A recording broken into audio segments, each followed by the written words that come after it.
Assalamualaikum warahmatullahi wabarakatuh. Selamat siang dan salam sejahtera untuk kita semua. Shalom. Om Swastiastu, Namo Buddhaya, salam kebajikan. Yang saya hormati dan banggakan, Kepala Badan Riset dan Inovasi Nasional, Profesor Dr. Arif Satria, tepuk tangan untuk Kepala BRIN. Terima kasih.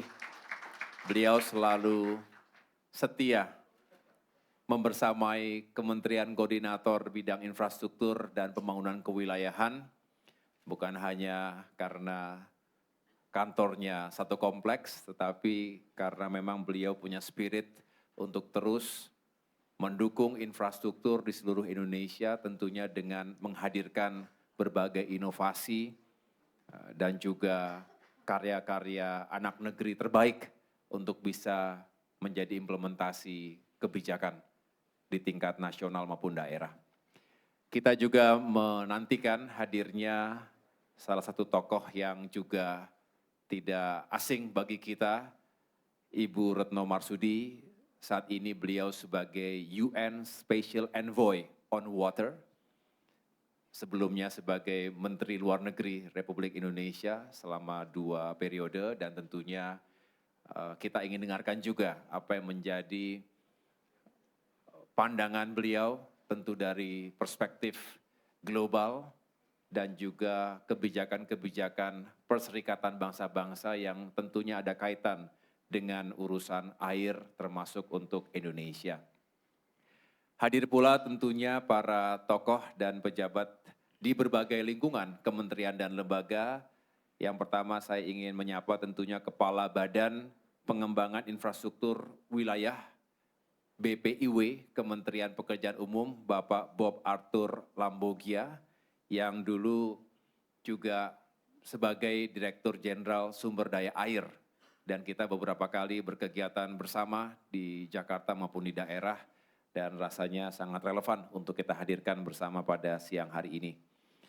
Dan Bapak Ibu yang mohon maaf tidak dapat saya sebutkan satu persatu, tetapi saya sangat mengapresiasi dan mengucapkan terima kasih yang setinggi-tingginya hadir dari berbagai kalangan, bukan hanya kementerian atau lembaga dan pemerintahan, tentunya juga dari berbagai lembaga swadaya, NGO, SEO, dan lain sebagainya. Terima kasih.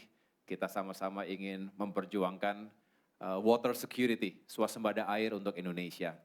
Secara khusus saya ingin juga mengucapkan terima kasih kepada jajaran Kementerian Koordinator Bidang Infrastruktur dan Pembangunan Kewilayahan, Sesmenko, Bapak Yudhya Kalake, dan Deputi 3 Bidang Infrastruktur Dasar, Bapak Muhammad Rahmat Kaimudin, yang menjadi inisiator acara hari ini. Terima kasih. Dan para deputi lainnya, para staf khusus, para pejabat di lingkungan Kemenko Infra. Bapak Ibu yang saya muliakan, hari ini kita bicara tentang water security. Ini adalah series dari town hall meeting yang kami sering gelar di Kemenko Infrastruktur. Ada banyak isu yang juga sering kami angkat dari waktu ke waktu, dan hari ini adalah isu yang juga harus menjadi perhatian kita semuanya. Saya izin tidak di podium supaya lebih dekat dengan teman-teman semua. Tapi tentu saya ingin mengucapkan selamat sekali lagi menjalankan ibadah puasa, masih awal puasa. Semua sehat dan lancar ya puasanya ya? Masih sempat olahraga? Itu masalahnya ya. Semoga sehat semuanya, dan bulan suci Ramadan tentu adalah sebuah waktu yang baik untuk melakukan kontemplasi termasuk dalam urusan swasembada air ini. Bagaimana Indonesia harus memiliki ketahanan, memiliki kapasitas yang memadai, bukan hanya untuk hari ini tapi untuk masa depan anak cucu kita. Ada 4 agenda yang ingin saya sampaikan. Tentu kita bicara tentang isu air untuk kehidupan kita.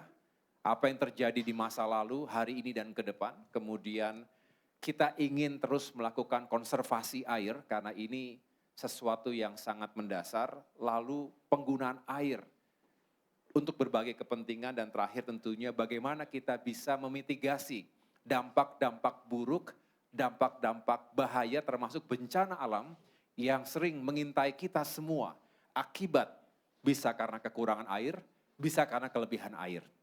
Kekeringan menyebabkan malapetaka juga, sedangkan banjir sudah benar-benar hadir di tengah-tengah kehidupan masyarakat kita.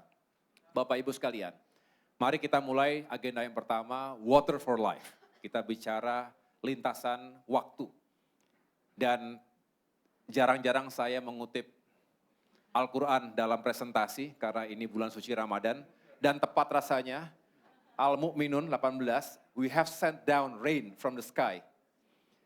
Tuhan telah mengirimkan air melalui hujan dari langit. Tapi dalam ukuran tertentu. Dan kemudian berada di tanah, berada di bumi kita. Tapi we are able to take it away. Jadi never take anything for granted, termasuk air. Karena bisa suatu-waktu diambil. Ini janji Tuhan. Dan kita merasakan bahwa seringkali kita menghadapi sebuah ilusi. Sepertinya kita kelebihan air, Indonesia negara maritim, negara kepulauan terbesar, sungai kita banyak dan panjang. Tapi ternyata data nanti bisa dibuktikan bahwa tidak semua daerah kecukupan air setiap harinya, setiap saat. Nah, kita mulai tentu bicara dunia, bicara peradaban. Banyak peradaban, Pak Doni, selamat datang. Tidak semua negara atau bangsa diberkahi dengan sumber air yang melimpah. Tapi bisa dikatakan sepanjang sejarah, Great Civilization itu hadir dan bisa eksis karena menguasai air. Lihatlah Mesir dengan sungai Nil, Tiongkok dengan sungai Yellow River-nya, dan juga Indus Valley untuk India. Indonesia sendiri bagaimana? Ada yang berasal dari ini, Sulawesi Selatan? Pak Rahmat, makanya ditaruh nomor 1 di sini. Ini nggak ada Pacitan di sini ya? Nggak ada Pacitan di sini. Goa Talo, Jenebrang River, vital untuk agrikultur dan juga untuk daerah-daerah hinterland Makassar dan sekitarnya. Kutai, ada orang Kalimantan sini? Sungai Mahakam, untuk koridor mobilitas, ya, transportasi dan juga untuk network di wilayah tersebut. Kemudian Tarumanegara, Sungai Citarum, mendukung irigasi dan juga agrikultur. Sriwijaya, ada orang Palembang sini? Sumsel? Musi, kemarin kita baru dari Sungai Musi dan kita bisa menyaksikan bagaimana sampai dengan hari ini juga sangat penting untuk transportasi dan juga perdagangan. Dan terakhir Majapahit, ini Sungai Brantas ya, yang kita tahu adalah untuk distribusi goods di zaman itu. Jadi kembali, peradaban Indonesia pun sangat bertopang pada sungai-sungai yang juga bisa menjadi pendukung kehidupan dan juga ekonomi. Nah, bicara tentang vulnerabilitas dari air hari ini yang terjadi, bahkan konflik geopolitik itu kerap dan semakin banyak juga bersumber karena air. Kemudian hari ini 50% dari global population ini menghadapi water scarcity dan parah. Kondisinya tidak baik-baik saja dan ini perlu kita waspadai. Kemudian death toll-nya sampai dengan 829.000 orang. Ini karena kekurangan baik itu drinking water, ya, kemudian juga untuk sanitasi dan juga sesuatu yang berkaitan dengan hygiene. Bicara tentang kesehatan, ini mendasar. Food and agriculture juga demikian. 80% global fresh water itu untuk agrikultur, untuk pertanian. Dan juga telah terjadi penurunan 5 hingga 30% dari panen, dari crop yields di berbagai penjuru dunia akibat kekeringan dan juga water stress regions. Nah, kemudian environment. lingkungan hidup kita juga seringkali menghadapi bencana alam. Untuk banjir ini terjadi peningkatan 134%, sedangkan untuk kekeringan, untuk droughts itu meningkat sekitar 29%. Jadi ini real. Bapak Ibu sekalian, teman-teman yang saya banggakan, kita bicara natural water cycle, baik dalam konteks rapid urbanization maupun juga krisis iklim, perubahan iklim. Bisa dilihat ini adalah siklus kita belajar sejak SD sebetulnya. Tapi ya mari kita kembali ke basic, back to basic. Apa yang terjadi di lingkungan kita di Indonesia? Ini, ada climate impact dengan memanasnya suhu bumi. Ini akan mempercepat, memperbesar wilayah evaporasi dan kemudian kondensasi dan terjadinya curah hujan, bahkan hujan yang ekstrim. Yang seharusnya ditangkap oleh bumi, sedangkan kita tahu bahwa saat ini berkurang daerah resapan. Mengapa? Karena semakin terjadi deforestasi. Banyak bangunan, infrastruktur yang serba beton, mencegah terjadinya infiltrasi air secara alami. Kemudian storage-nya juga berkurang kapasitasnya, termasuk karena semakin banyak settlement, semakin banyak perumahan warga, belum lagi untuk industri, belum lagi untuk komersial dan lain sebagainya. Terjadi runoff dan juga drainase yang juga semakin berkurang kapasitasnya. Belum lagi bicara yang warna hitam ini adalah polusi. Kualitas air kita juga sangat terganggu akibat terjadinya polusi. Dan ini akan berpengaruh pada kualitas secara keseluruhan bagi kita semuanya. Dan ini kembali akan menyebabkan air yang berlebihan. Jadi sekali lagi Bapak Ibu sekalian, mari kita sama-sama kampanyekan ini agar dalam policy making kita termasuk dalam mengajak serta masyarakat lebih memahami lagi realitas dan memitigasi segala bentuk bencana. Water security ini adalah national priority. Berdasarkan Asacita, khususnya nomor 2, kita ingin memantapkan sistem pertahanan dan keamanan negara dengan mendorong kemandirian bangsa, termasuk melalui swasembada pangan, energi, dan air. Yang warna kuning, air. Ini adalah Asacita nomor 2. Jadi ini sudah menjadi kewajiban kita. Pemerintah harus bisa menyukseskan Asacita ini. Dan kembali kepada apa yang harus kita lakukan. Apa yang telah kita lakukan dan harus kita terus tingkatkan. Pertama adalah conservation, ya, konservasi air. Kita ingin semua memiliki ketersediaan air untuk bisa mengakomodasi berbagai kebutuhan hari ini dan mendatang. Kemudian juga penggunaannya, kita harus mengelola dan mengembangkan, menggunakan ini dengan sebaik mungkin, efektif dan efisien. Jangan kita istilahnya menggunakan tanpa tujuan yang tepat. Dan yang terakhir, memitigasi destructive power dari air ini sendiri yang saya sampaikan tadi. Baik, mari kita masuk ke bagian kedua, bagaimana kita bisa mengkonservasi air. Secara umum, ini adalah peta kebutuhan, nanti dihadapkan dengan demand, supply dan demand, dan ini kebutuhan atau yang seringkali berkompetisi satu sama lain. Untuk irigasi, untuk mencapai swasembada pangan, kita menggunakan kurang lebih 74% water ya, di Indonesia. Dan ini sekarang sedang digalakkan. Bukan hanya di Jawa, Sumatera, tapi juga Kalimantan, Sulawesi, Papua, Indonesia Timur. Kemudian untuk kebutuhan rumah tangga kurang lebih 9%, industri 6%, untuk kebutuhan komersial sekitar 3% dan lainnya 8%. Jadi kita fokus di sini karena ini memang kebutuhan yang paling besar, tapi ingat ini semua membutuhkan ketersediaan air bersih juga.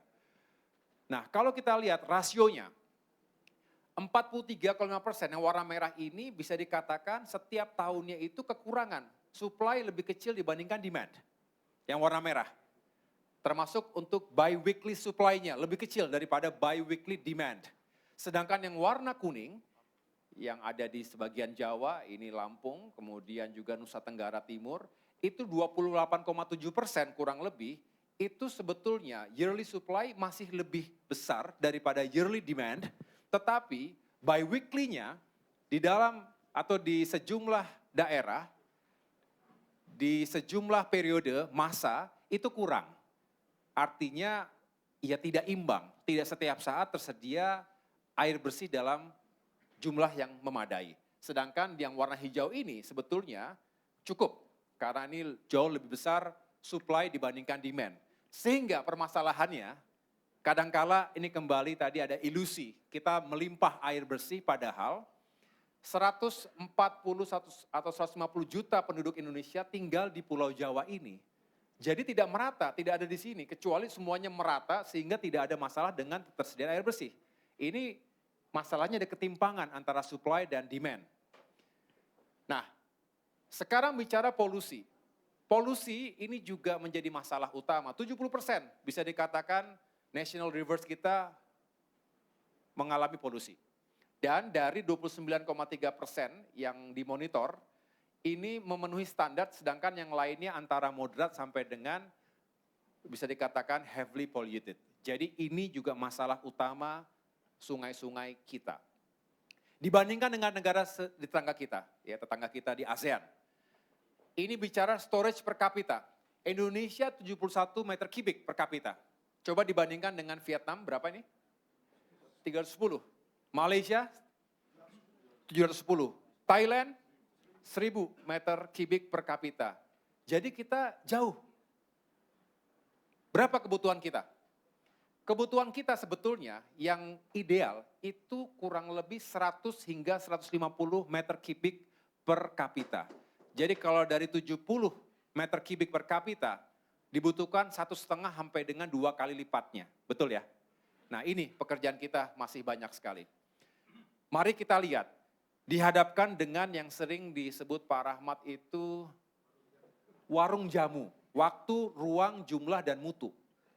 Ya, warung jamu, conservation of water, warung jamu, time, waktu.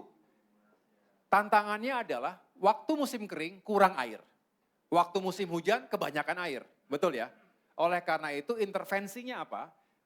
Melalui bendungan, melalui kolam-kolam retensi, termasuk juga groundwater recharge. Jadi disuntik lagi agar air dalam tanah itu juga kembali tersedia, jangan habis. Dan makin lama makin turun permukaan tanah kita, itulah land subsidence terjadi di sana sini, khususnya di Jakarta. Kemudian bicara tentang ruang, water, saya ulangi, ruang atau space. Jadi ini seringkali sumber airnya jauh dari populasi, betul ya? Ada yang rumahnya sebelahnya sumber air. Rata-rata kita pasti berjarak. Oleh karena itu permasalahan utamanya tadi, bagaimana menyalurkan sumber air tadi ke rumah-rumah. Dengan conveyance, dengan pipa, dengan ada interbasin transfer, dan juga sekali lagi distribusi sampai dengan ke rumah tangga, ke industri, dan juga ke tempat-tempat yang komersial sifatnya. Sedangkan dari sisi jumlah, kita juga tahu bahwa sebagian masyarakat itu punya demand yang berlebih dari kapasitas yang ada di daerahnya. Oleh karena itu perlu memperluas storage. Ya, storage expansion ini wajib. Kemudian tentu dengan desalinasi. Hari ini banyak negara termasuk Saudi Arabia yang kita pikir dulu sangat kekeringan, tetapi dengan teknologi desalinasi yang juga makin lama makin terjangkau, seharusnya ini menjadi solusi yang luar biasa. Kita harus pikirkan agar desalinasi ini juga menjadi solusi yang baik, terutama bagi daerah-daerah pesisir, ya, dan daerah-daerah kepulauan. Kemudian demand management. Dan yang terakhir terkait dengan mutu, dengan quality tadi. Ini kembali kepada urusan sampah, urusan polusi, maka kita harus pastikan terjadi water treatment, ya. Kemudian juga waste management, dan terakhir tentunya monitoring setiap saat. Dengan demikian kita bisa mengatur, memanage ini dengan baik, waktunya, tempatnya, kemudian kuantitas dan kualitas juga terus terjaga dengan baik. Baik Bapak Ibu sekalian, kurang lebih ini ilustrasinya. Tentu kita tidak asing, yang kita butuhkan adalah kita menghitung lebih detail lagi berapa sebetulnya kebutuhan kita untuk membangun bendungan, danau-danau termasuk danau buatan, dan terakhir adalah kolam-kolam retensi. Mengapa? Karena ini semua dibutuhkan untuk manajemen air yang efektif dan efisien tadi. Diversifikasi ini juga harus menjadi mazhab ke depan. Kita harus diversifikasi dan tidak boleh kemudian membiarkan ada daerah atau kawasan di sekitar kita di Indonesia ini yang setiap saat always short on water. Dan kita harus pastikan sekali lagi conveyance-nya, responsible groundwater extraction, bukan tidak boleh sama sekali, tapi harus dipastikan mengambil air dalam tanah itu juga proper, harus berimbang dan tidak boleh ugal-ugalan dan harus diatur dengan baik. Dan terakhir tadi desalinasi. Nah, bagian ketiga Bapak Ibu sekalian adalah utilization of water resources. Mari kita gunakan air seefisien dan seefektif mungkin. Ini juga menjadi bahan diskusi kita nanti. Saya senang nanti, terima kasih Kepala BRIN bersedia menjadi pembicara juga setelah ini, termasuk nanti Ibu Retno dan Pak Bob. Ini akan menjadi pembahasan kita, kemana kita harus prioritaskan air yang kita miliki ini. Yang jelas untuk untuk food security ini sudah bukan lagi pertanyaan, tetapi kita harus benar-benar mendukung dan memastikan agar sumber daya air untuk mendukung ketahanan dan swasembada pangan ini terjadi. Bapak Presiden kita berkali-kali menekankan negara yang mandiri adalah negara yang memiliki swasembada pangan. Tentu bicara swasembada pangan tidak mungkin tanpa swasembada air. Dan kita pastikan itu. Hari ini jumlah sawah ya, paddy field ini kurang lebih 7,3 juta hektar. Dan hari ini yang akan kita lakukan dan tingkatkan hingga 11,4 juta hektar. 2025, 2026 sampai dengan 2029 kita terus kejar. Dan sebetulnya jika dihadapkan dengan target kita di tahun 2045 itu 15 juta hektar. Nah sekali lagi ada pertambahan target ini meniscayakan kita untuk menyiapkan sumber air bersihnya. Yang kedua, untuk energy security. Saya rasa kita semua sepakat, tidak ada negara maju yang tidak punya energy security. Tidak terjamin energy security-nya. Dan Indonesia punya potensi yang luar biasa. Pada akhirnya, kita juga punya semangat untuk melakukan transisi energi yang baru dan terbarukan. Bahkan dalam RUPTL 2024, kita akan menambah 69,5 gigawatt kapasitas nasional. Dan 75%-nya nanti berasal dari renewable energy. Dan kita bersyukur arah kita sudah benar, on the track kita. Nah tinggal bagaimana memastikan, coba diputar lagi. Ini sumber-sumber energi baru dan terbarukan kita juga memang benar-benar bisa mendayagunakan dan bisa diintegrasikan dengan sumber daya air nasional kita. Hydropower, kita perkuat. Floating solar, termasuk waktu itu kita berharap untuk Cirata yang saat ini juga sudah tergelar, solar panelnya sekitar 4% karena akan terus dilakukan ekspansi. Ini luar biasa, akan bagus sekali dan ini masa depan kita. Dan banyak kita punya permukaan air di bendungan-bendungan yang bisa digunakan sebagai floating solar. Dan yang terakhir adalah pump storage, ini menggunakan ketinggian air, beda ketinggian elevation, sehingga ini juga bisa menjadi energi yang terbarukan.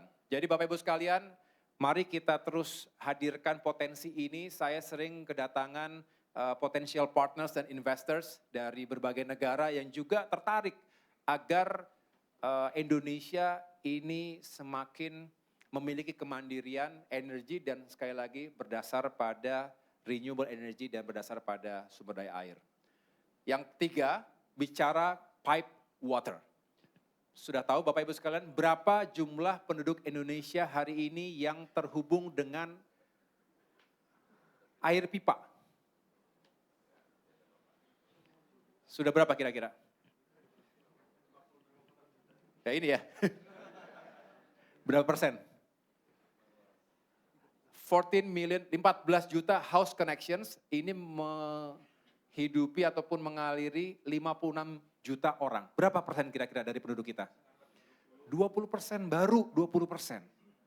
Masih banyak, masih Sudah banyak atau masih sedikit? 20%. Target kita 2029 itu 24 juta house connections atau sekitar 40% urban coverage. Itu berarti hingga 93 juta orang. Ini pekerjaan yang berat sekali. Sekarang 2026, bisa nggak 3 tahun kita bisa segini? Nanti bisa dijawab oleh Kementerian PU. Bisa dijawab juga oleh pemerintah daerah. Ya.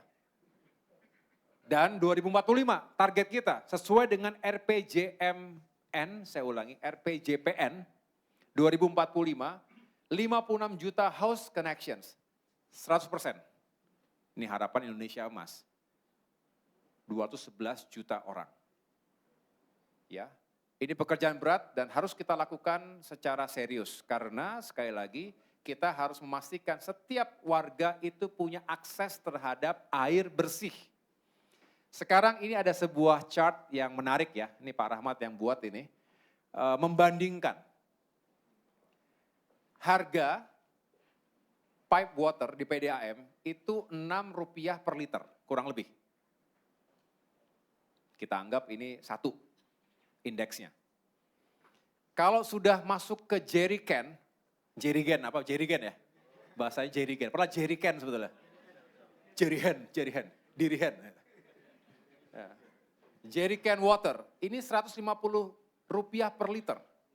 Naik berapa? 25 kalinya. Benar Pak kalinya ya. Kemudian drinking water depot, di depo-depo air minum, itu harganya segini. Naik 60 kali lipat dari sini. Terus gallon drinking water, Rp1.300 per liter. Ini yang kita punya ya, dispenser ya. 200 kali lipat. Kemudian begitu masuk ke kemasan botol, naik lagi menjadi Rp6.000 per liter. Berapa? 1.000 kali lipat. Yet kita minum ini kan. Tapi kan nggak semua punya kemampuan ini. Ya. Apalagi bicara premium drinking water. Ini kalau investment bankers minum yang ini mungkin nih. Yang ini. Ini belum bisa langsung diminum kalau ini. 7.500 kali lipat. Jadi kita berharap semakin terjangkau air bersih ini. Oleh karena itu semangatnya adalah bagaimana rumah tangga itu benar-benar dialiri dengan air pipa. Ya. Kemudian masa kini dan masa depan kita sangat ditentukan oleh kemajuan teknologi termasuk artificial intelligence. Data centers itu konsumsi air yang luar biasa. Mengapa? Perlu cooling system.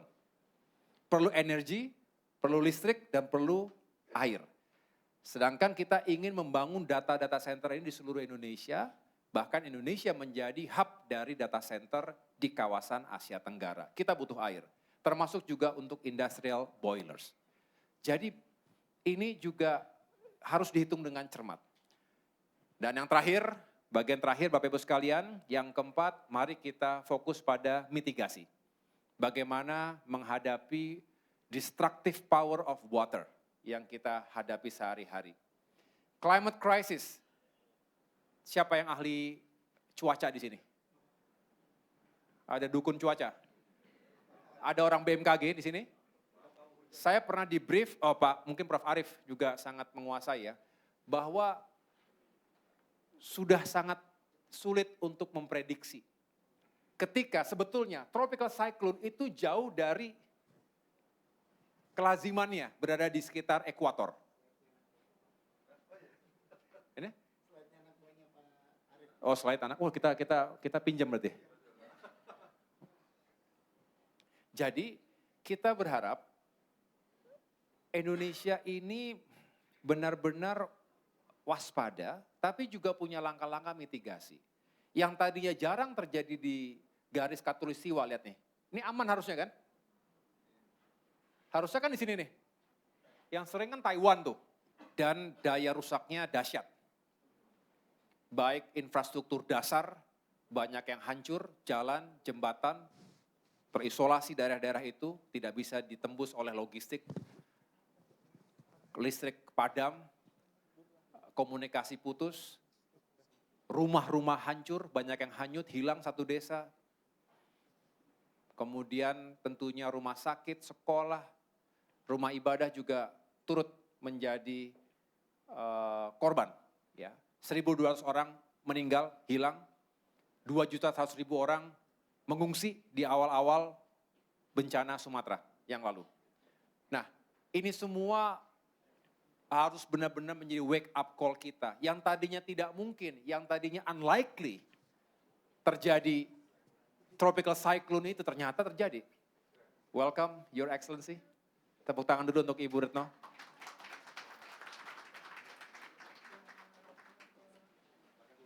Ibu, selamat datang. Ya, makasih. Langsung dari New York. Oh enggak ya, dari mana? Dari Menteng. Oke, saya pikir langsung dari New York, Bu. Selamat datang, Bu ya, terima kasih. Saya lanjutkan sedikit lagi. Jadi disaster mitigation ini harus menjadi keseharian kita. Kemenko, Infrastruktur dan Pembangunan Kewilayahan, ya salah satu aspek yang dikelola setiap saat adalah sebetulnya disaster mitigation.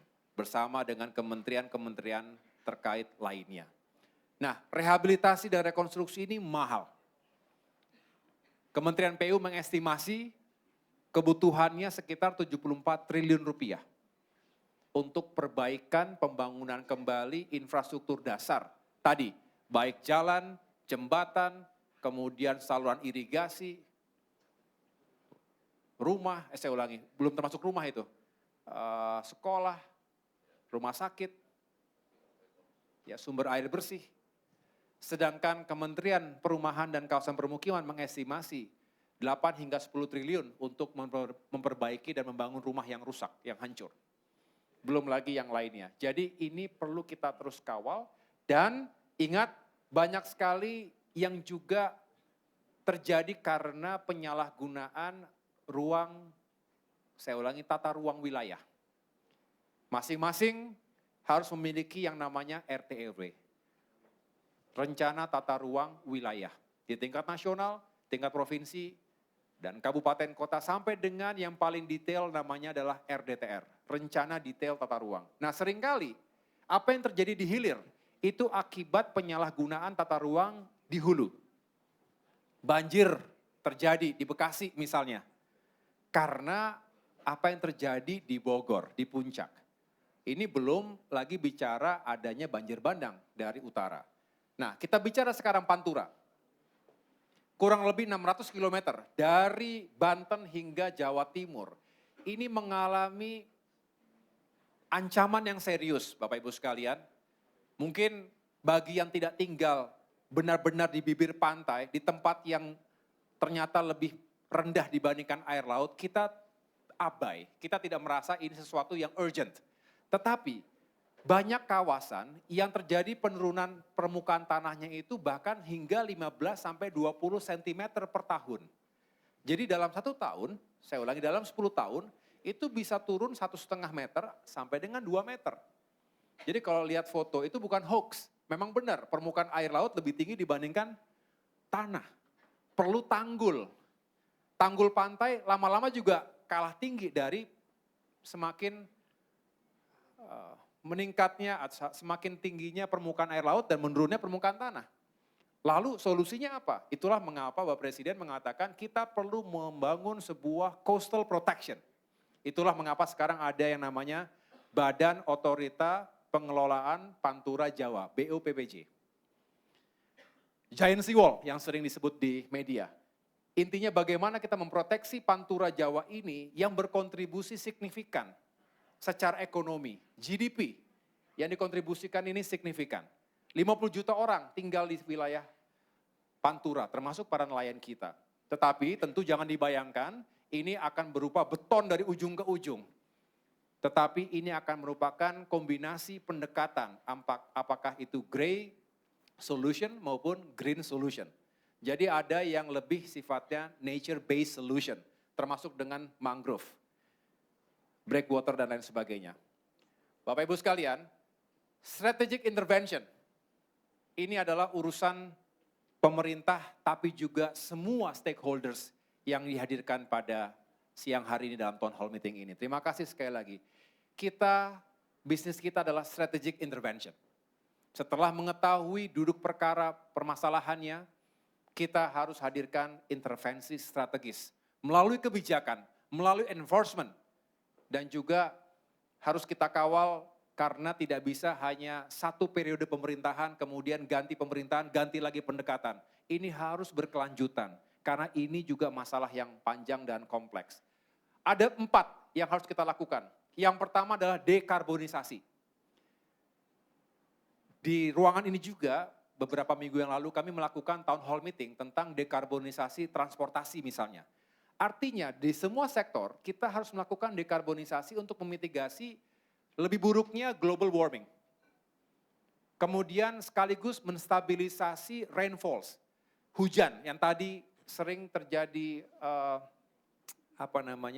pattern yang tidak bisa diprediksi, kemudian terjadi hujan-hujan ekstrim. Kita cegah dengan melakukan dekarbonisasi, ini salah satu caranya. Kemudian bicara special planning, urusan tanah, tata ruang, ini kembali kita harus lakukan enforcement yang disiplin, sehingga kita juga bisa menata tanpa ada yang terlalu dikorbankan. Memang sulit, di satu sisi kita ingin menambah jumlah sawah untuk ketahanan pangan, di satu sisi kita perlu industri, hilirisasi, di satu sisi kita membangun rumah rakyat, jadi mana dulu, jalan dan lain-lain. Nah kita atur dengan baik. Special planning, tata ruang itu harus menjadi panglima dalam pembangunan. Kalau tidak sembarangan, masing-masing. Misalnya atas nama meningkatkan pariwisata dan ekonomi, terus ugal-ugalan tata ruangnya justru mengakibatkan bencana yang buruk sekali. Lalu kita upayakan terjadi reforestasi. Kita perluas reforestasi ini dan sekaligus menciptakan kawasan-kawasan resapan air yang lebih baik. Yang ketiga, Bapak Ibu sekalian, capacity maintenance. Kita tahu sungai-sungai kita yang semakin dangkal harus dilakukan normalisasi. Dredging ini dilakukan di mana-mana, termasuk di pantai-pantai laut, yang terjadi abrasi. Kemudian secara reguler kita lakukan itu termasuk juga menertibkan sempadan sungai. Agar jangan lagi kemudian terjadi bencana yang buruk sekali, termasuk kita berharap akan memprotek storage capacity yang tadi saya sampaikan di awal. Dan yang terakhir, waste management. Ini penting sekali, termasuk juga mempromosikan penggunaan air secara efisien untuk menjaga supply kita.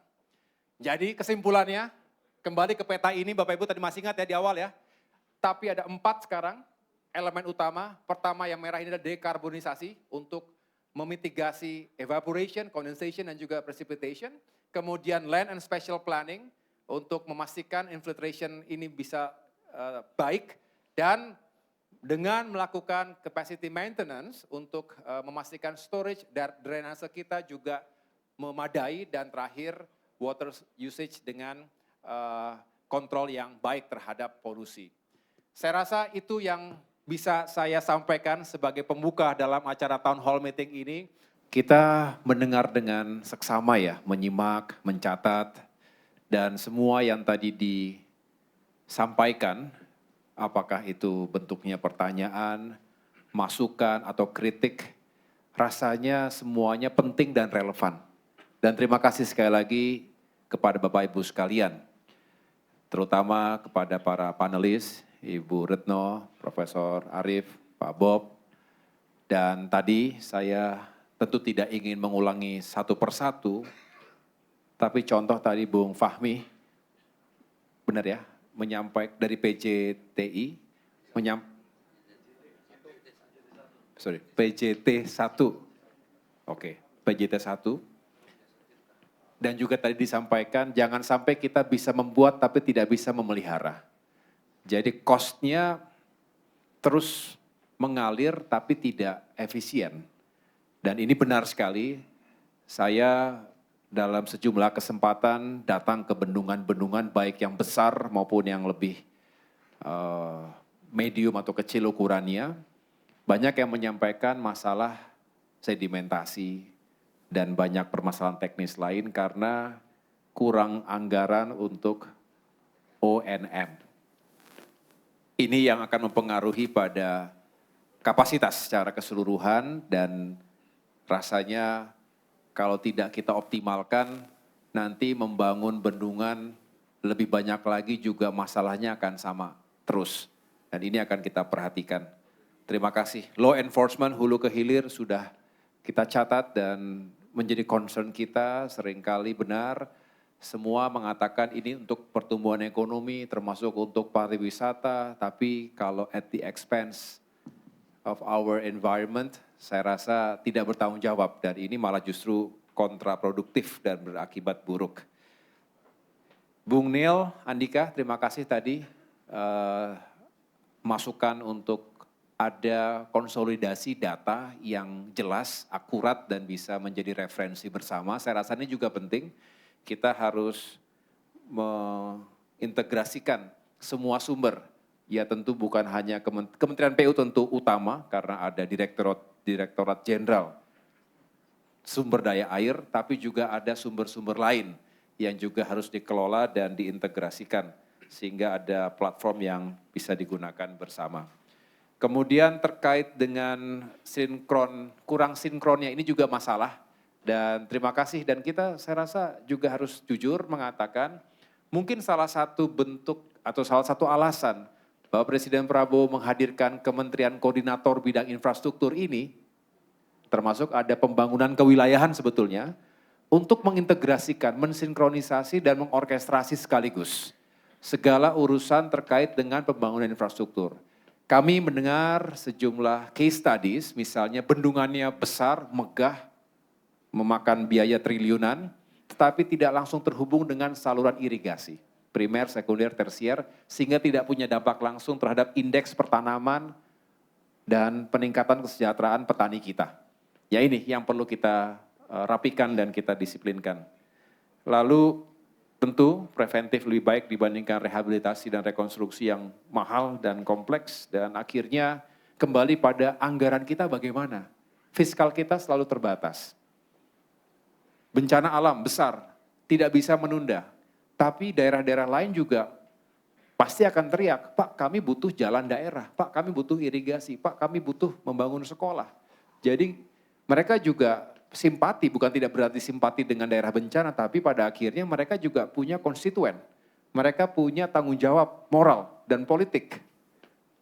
Dan tentu juga harus mendapat prioritas dan atensi. Terima kasih. Kemudian Pak Joni Irmana dari ITS tadi, betul ya Pak ya? Ini juga serupa, ada urusan koordinasi, anggaran, orkestrasi melalui pendidikan dan saya senang kalau nanti bisa setiap saat mengundang kalangan kampus, akademisi. Saya selalu mengatakan jika politisi atau pemimpin atau pemerintah tidak dekat dengan akademisi, bisa salah dalam mengambil kebijakan. Tapi sebaliknya, kalau akademisi jauh dari pemerintah, termasuk politisi tidak untuk disalahartikan, karena DPR, pemerintah itu sebuah proses politik besar, nanti bisa terjebak dalam mimpi besar, angan-angan, konsepsi, teori. Padahal ini harus membumi dan harus bisa diimplementasi dengan baik. Jadi saya terima kasih sekali, seperti ini adalah sesuatu yang bagus untuk bisa kita lanjutkan. Setuju Bapak Ibu sekalian? Terima kasih. Bung Doni, seperti biasa, as always, bisa menyampaikan perspektif dari kacamata investor, selalu bertanya clarity, bankability, kepastian hukum, kepastian regulasi, benar sekali. Setiap kami menerima para duta besar, membawa delegasi bisnis dari berbagai negara, mereka selalu menunjukkan ketertarikan, appetite yang tinggi tadi. Uangnya ada nih, tapi kami perlu kejelasan. Jangan sampai di Indonesia kemudian tiap daerah beda-beda, membingungkan, akhirnya tidak bisa mengkalkulasi resiko. Padahal resiko harus dikalkulasi dengan baik, tapi kalau ketidakpastian sulit. Waktu dan lain sebagainya perlu kita juga pastikan sehingga benar-benar nanti menghadirkan credible dan sustainable investment juga. Dan kita butuh, lagi-lagi kita perlu melibatkan dunia investasi dalam maupun luar negeri. Terima kasih Bung Doni. Bung Rino dari Perpamsi, terima kasih juga tadi sudah menyampaikan ada kesamaan. Ini juga menarik. Setiap kali saya berdiskusi dengan Pak Rahmat dan para deputi yang lain, ini sering karena beda-beda Bu Retno, Pak Arief, ini benar karena tiap daerah ini kan mengatur, punya rumah tangga sendiri, punya agenda, punya prioritas, dan punya kepentingan. Dan tidak bisa menyalahkan siapapun, karena mereka elected leaders, yang juga punya, sekali lagi, visi misi, janji kampanye, dan lain sebagainya, sehingga tidak selalu mudah menyeragamkan policy. Tapi somehow, kita nggak bisa, kalau kata Pak Presiden mengutip Einstein, insanity adalah doing the same things but expecting different results. Nah, kalau mau ada lompatan yang 22% hari ini, pipa, menuju 2029 40 sekian persen, menuju 2045 100%, harus ada yang sangat fundamental berbeda. Begitu Pak Deputi, Bapak Penas, nanti juga sama-sama kita kawal. Apakah kemungkinan pola atau metodologi seperti PLN menjadi salah satu model?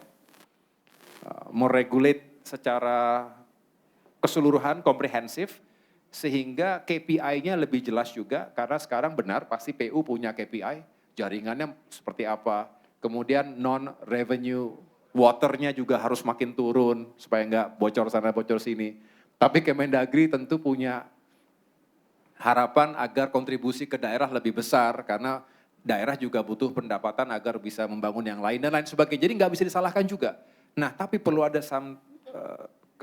regulasi yang juga bisa menghadirkan sinergi tadi. Dan akhirnya tidak hanya daerah menunggu pusat saja. Demikian, begitu. Betul ya Pak ya? Makasih. Kemudian yang terakhir Pak Nandang, dari penjaminan infrastruktur. Ini juga mengingatkan kembali tentang pentingnya creative financing, tentang public-private partnership, kerjasama pemerintah dan badan usaha. Saya rasa ini harus menjadi arah pembiayaan yang lebih baik ke depan, dan tadi sarannya harus ada action plan. Saya rasa bagus Pak Rahmat, nanti setelah town hall meeting ini tentunya kita berharap ada follow up discussions maupun implementasi dan hal-hal yang konkret.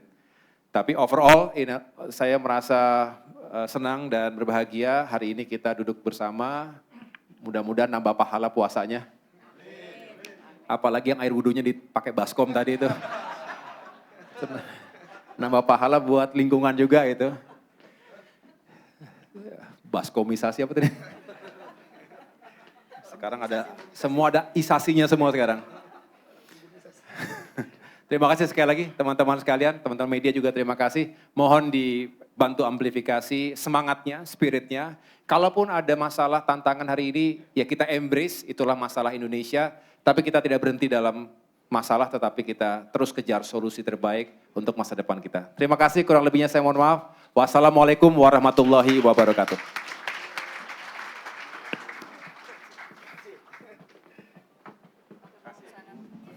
Terima kasih.